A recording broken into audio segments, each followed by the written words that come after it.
Matam amada nupi amagi machanupa ahumkhak leirami. Machanupa ahal adugi mamingna Jack kawi, yaima aduna Bob kawi, amadi machanupa atomba aduna Tom kaurami. Makhoi khungang amada leirami. Imung asi yamna lairaba imung ama oirami. Adubu makhoi nungsi sanana haraunadi leiminarami. Lairaba imung ama oibanina machanupasing adu thabak suba chatpa tarami. Tomna thangnaba sahar amada leiba table chokri saba mabuk mapau yamna phaba u suba ahal amagi makhada thabak taurami. Ahanbagi chahi ama asi Tom yamna kana thabak sujarami. Mahaki honaba kanba matau aduda u suba ahal aduna penbiraduna chahi adugi loisilakpa matam aduda mangonda table amanba ama pibirami. Table asi hek yengbadadi iman manba imot motpa table ama oina urami. Adubu table asidi jadugi amadi laigi sakti senba mitrangi table ama oirami. Ahal oiraba usuba hanuba aduna Tomda hairami. Nahangna chak lamlaklabadi table asida aihak chak lamde haina hayu. Table asida nahaki sana thagnaba chakluk ama soidana tholakani. Table adu pibi bagi damak Tomna usuba ahal adubu yamna thagalami aduga mahak mafam adu thadoktuna chatkirami. Mahangna mafam adudagi tholaklaga leibak kaya amada mahaki table adu mananganda poduna chatlami. Mahak matam pumbada harau nungaina mumon noktuna leirami. Mahangna karigumba chak lamlaklaba matamda mahangna leiriba mafam adumaktada haibadi upal amagi makhadabu oiro turel amagi mapandabu oiro table adu thaduna mahak chak lamle haina hairami. Aduga table adudagi tholakpa chak insang adu mahangna charami. Asumna mahangna lelakpana tha khara haukraba matung mahaki mama adu uninglaklami. Madudagi mahak mama unanabagi damak mayumda halaklami. Mahangna mayumda halakpada mayum yaudringai numit tathokiduna ahal oiraba nupa amagi mayumda ahing adu lekpa janglaklami. Tomna ahal aduda mahaki yum aduda ahing aduma lekpa yagadra haina hanglami. Ahal aduna amuk Tomda ahing lekpadi yagani adubu mahakti atiti seba taunaba chak insangdi amatta leijade haina hairaklami. Tomna ahal aduda amuk chak kidamakti kari suwaganu mahaka punna adumak chaminarasi haina hairami. Mahangna wafam asi hairaduna mitrangi table adu mamangda thangdoklami aduga table aduda mahak chak lamle haina hairami. Table adugi mathakta chabada yamna hauragadaba mathelu koi suna yauraba chak pukham ani tholaklami. Chak insang adu makhoi ani na pena chathoklami. Yum aduda leiriba ahal adu afaba mi oiramde yamna karam chawba mi ama oirami. Mahangna Tomgi table adubu mahaki oiba pamlami. Mahangna table asi leirabadi mahak amuk hanna chak lambagi awaba adu leiraroi amadi kaithelda chak insang mayam ama yonduna sel tanba yaragani haina ahal asina khalami. Maram asina mahangna numidang aduda Tomgi table aduga chap manaba table ama sarami. Aduga Tomna tumlingai mahaki mitrangi table adu loktoklami. Aduga ahal aduna nauna saba table adu oina mahaki manakta thamlami. Mathangi ayukta Tomna magi nakanda leiramba table adu mananganda pokhattuna ahal aduda bidai piramlaga mahak yum adu thadoktuna mamagi manak tana laklami. Ikui kuidana mahak mayumda yaurami. Tomgi mama adu machanupa atombana mayumda halakpa aduda yamna haraujarami. Mahakna chensinduna Tombu konsinbirami. Mamana Tomda mahakti kari kari thabak taurakle haina hanglami. Tomna mamada mahak table chokri saba tami aduga mahaki oja aduna mangolda table ama pibiraki haina hairaga manangandagi table adu lauthaduna mamada yenghalami. Table adu yengbada yamna phajaba oidrabasu yamna magul laiba table amani mitrangi table ni. Aihakna table asida chak lamle chak thoku haibada chak insang ahawba mayam ama tholakadawribani haina mamada hairami. Mamana mangonda thajadraduna mamagi mamangda amukta ullu haina hairami. Masida Tomna mahaki khungang adugi mamanaba khara makhoigi mayumda chak chasi haina baton tauge aduga mayam mamangda utke haina hairami. Tomgi wa lauraduna mamana khungang aduda chattuna mahaki mamanaba mayam adu makhoigi imungda Tom lakpagi chak chasi haina baton taurami. Tomgi mamanaba mayam adu yum aduda lakladuna phamlami. Mayam adugi mamangda Tomna mahaki table adu puthokuna mahak chak lamle chak thoko haina hairami. Adubu table adudi ngasai hanuba aduna onthokrabanina table adugi mamangda chak insang amata thokloklamde. Tomgi matau aduda mamanaba mayam aduna mangonda noksinbiduna thina nganglamlaga chatkirami. Tomsu mayam adugi mamangda ikaiba nanglami. Mahangna ahal aduna mahaki mitrangi table adu huran kre haiba khanglami. Tom mahak nungaita hanagi table chokri sabagi thabak adu amuk taurami. Mayamba jekta mahangna mangkhraba mitrangi chokri adugi maramda chithi ama irami. Tomgi mayamba bobsu makhoigi khungang adudagi yamna thapa mafam amada mabuk mapau phaba miyoi amagi thabak taurami. Mahaksu zahi ama yamna kanna thabak su nomlami. Maduda mahaki yumbu aduna penbira aduna bobta gadha ama pirami. Nupa aduna bobta gadha aduda phamba yade. Gadha asi yamna phaba gadha amani haina hairami. Bobna amuk nupa aduda gadha asidi yamna pikpa gadha amani masina matau karamna pharibano haina hangi. Nupa aduna amuk hairaki gadha asi achamba gadha ama natte. Sana thokpa gadha amani. Nahangna mahaki machin manak asida patra ama pusinduna sana thoku haina hayu. Gadha asigi machindagi sana mayam ama tarakani. Sana mayam adu lairabadi nahak lairaba haibadu oiraroi haina hairami. Bobna mahaki oja adubu thagat wahai hairamlaga mahak mafam adu thadoktuna atopa leibak kaya amada gadha adu puduna chatlami. Gadha adugi matengna bof inak khunba haibadu oirami. Leibak khuding chattuna mahangna atangba phirol amadi ahau batat saduna nungaina leirami. Bobsu matam sangna mayumda mama amadi machin manau thadoktuna lakpana mahak mayumda haninlaklami. Mama amadi machin manau sing uninlaklami. Masidagi bob mayumda halaklami. Bobsu tunggi matawgumna mayum yawdringai ahal adugi mayumda ahing lekpa tarami. Bobna ahal aduda mahak mayum yawdringai numit tathokre. Mahaki mayum aduda ahing amatang leksage haina hairami. Ahal aduna ahing lekpadi yagani adubu nahak ahing lekpagi amadi mafam aduda chaba thakpa tawbagi paisa pami haina hairami. Bobna mahak paisa adu soidana pige haina hairami. Madudagi ahal aduna tomgi table adugi matengna chak insang thokhanduna mahangna bobpu mabuk penaba chak insang pijarabi. Chak insang pijaba loiraba matung ahal aduna bobta mahaki paisa adu pibiro haina hairami. Bobna mahaki phurit khaw aduda humjinduna paisa yaubra haina yenglami. Adubu phurit khaw aduda paisa di amata yauramde. Madudagi bobna hanuba aduda ngaihaktang ngairamu mahak paisa lauthok lukhige haina hairamlaga mahaki gadha adugi manakta chatkirami. Ahal aduna bobki matungda lona innaduna bobna tawriba adu yenglami. Ahal aduna khalli mahaki paisa asi kadaidagi laurugadawribano. Mahaki paisa thampham adu khanglabadi mahangna ahing tumlingai mahaki paisa asi loina lauthokki haina khalami.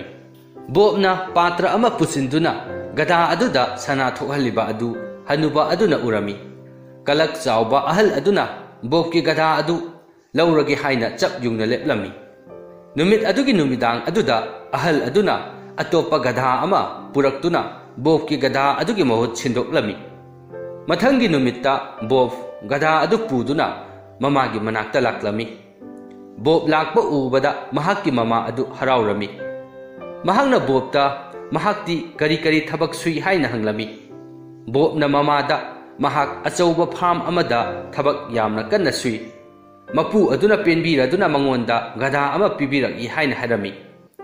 Mamana mahangna purakliba gadha aduda yengduna mahangna purakliba gadha asidi yamna pi'i gadha asibu yamna kanbra haina hanglami bobna mamada gadha adu mitrangi gadhani mahangna sana thoku haibada sana thokani haina hairami aduga mahakki mamanabasing adu makhoigi yumda kauduna mahangna sana puthokpa adu yenghansi haina hairami bobki mamana mahakki marupsing adu makhoigi mayumda kaurami mamanaba mayam adugi mamangda bobna mahakki gadha adu puthoktuna sana thoko haina hairami adubu gadha adudagi sanadi amata thoklamde mamangi matawgum marupsing aduna mahakpu nokna biramlaga makhoigi matam manghalle haiduna thina cheiramlaga chatkhirami bof mayam mamang aduda mahak yamna ikairami amadi yamna saurami hanuba aduna mahakki gadha adu lahore haiba bobna khanglami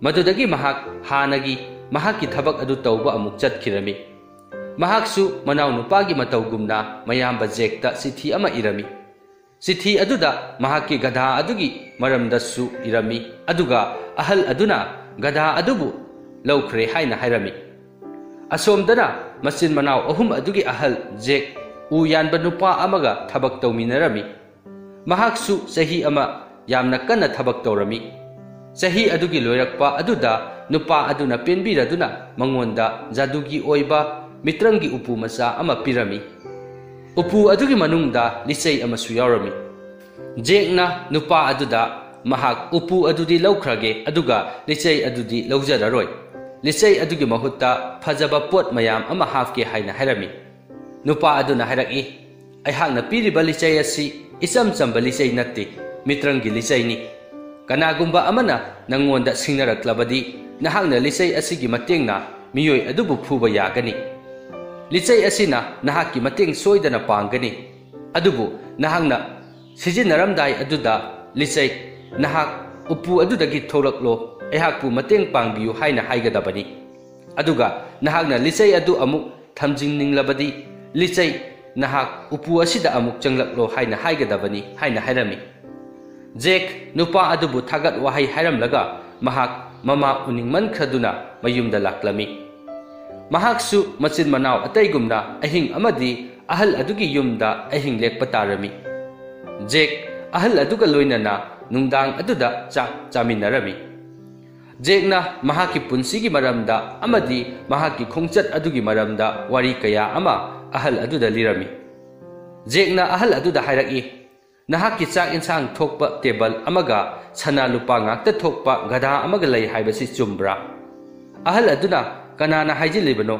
mahakidi amata leiti haina hairami jekna amuk ahal aduda mahakidi mayam adudagi hena tangba phaba pot ama mahaki upu aduda yauri haina hairami ahal aduna karino yengi haina hairami adubu jekna yenghalamde jek mahaki upu adu phamung manakta thamduna mahak tumsinaduna leirami mahak tumlamlani khanduna ahan adu jekki kada mahaki upu adugi manakta changlaklami mahangna upu adubu tuminna lawge haina tawrami adubu khudak aduda jek phamungdagi chongtharaki aduga mahaki upu aduda onsiduna licei aduda mahaki mateng pangbiyu haina hairami upu adudagi licei adu paithoraktuna ahal adubu liceina phutharami ahal oiraba nupa adu chengi haina hotnarami adubu mahak upai amata leiramde licei aduna tana duna phutharami madudagi jekna hanuba aduda mahaki mitrangi table aduga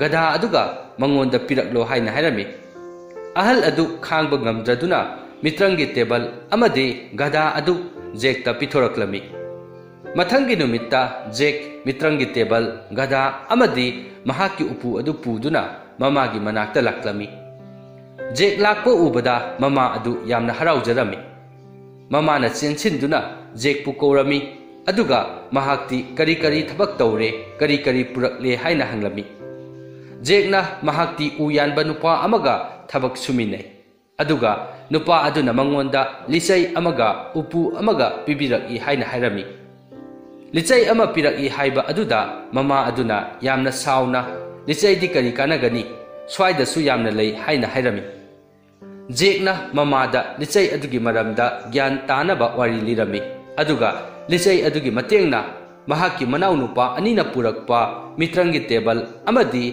mitrangi gada adusu mahakna purakpagi wari adu liduna mamada tahallami. Mama adusu gyan tare maram asina jekna mahakki manau nupa ani aduda makhoi yumda halaklo haina sithi iduna thakirami. Tom amadi bobsu mayumda halaklami. Makhoi gi marup sing adu kauduna chawraba chaklen ama mapung phana pijaduna marup sing aduda sana lupa mayam amasu khudol tawrami. Numit asidagi hauraduna lukhrabi mama macha sing adu nunga yaifana matam sangna pankirami. Mathangda wari macha amaga hapcharake. Matam amada singda taba sinagi khungang amada yamna ahal oiraba nupa ama leirami. Mahangna yamna nungsijaba mahaki macha nupa ama leirami. Adubu macha nupa asidi athapa sahar amada mahai tamba chatkirami. Maram asina ahal oiraba nupa asi matomta leirami amadi thabak tawbasu matomta tawrami.